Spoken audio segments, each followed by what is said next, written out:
Hello all, ఈరోజు ఒక కొత్త రెసిపీతో వచ్చేసాను. అది బిర్యానీ గ్రేవీ షేర్వా. ఇది బిర్యానీస్లోకైనా, చపాతీస్లోకైనా, పరోటాస్లోకైనా చాలా బాగుంటుంది. అది ఇంట్లోనే ఎలా ఈజీగా ప్రిపేర్ చేసుకోవాలో నేను మీకు ఈ వీడియోలో చూపించబోతున్నాను. చూసేయండి.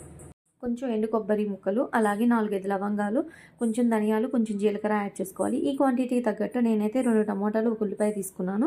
వీటిని కూడా చిన్న చిన్న పీసెస్గా కట్ చేసుకోవాలి. ముందుగా పెట్టుకున్న ఈ కొబ్బరి ముక్కలు ఏవైతే ఉన్నాయో దాంట్లో కొంచెం వాటర్ యాడ్ చేసుకొని కొంచెం స్మూత్ కన్సిస్టెన్సీ వచ్చే వరకు కూడా పేస్ట్ చేసుకొని పక్కన పెట్టుకోవాలి.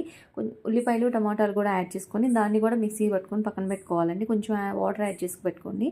సో ఇప్పుడు పోపు పెట్టుకొని దాంట్లోని జీలకర్ర, కరివేపాకు వేసుకొని పోపు వేసినాక ఈ కొబ్బరి పేస్ట్ ఏదైతే ఉందో దాన్ని కూడా వేసుకొని యాడ్ చేసేసుకొని కొంచెం పచ్చివాసన పోయే వరకు ఉంచుకోవాలి. తర్వాత ఈ టమాటా ఉల్లిపాయ పేస్ట్ కూడా యాడ్ చేసుకొని పచ్చివాసన పోయేంత వరకు ఉడకనివ్వాలి. పచ్చివాసన పోయాక కొంచెం దీంట్లోకి కారం, అలాగే టేస్ట్కి తగినంత సాల్ట్, పసుపు వేసి కొంచెం కన్సిస్టెన్సీ థిక్ కావాలంటే థిక్, లేదంటే కొంచెం లూజ్గా కావాలంటే తగినంత వాటర్ అయితే యాడ్ చేసుకోవాలి. నేనైతే 1 గ్లాస్ యాడ్ చేసుకున్నాను.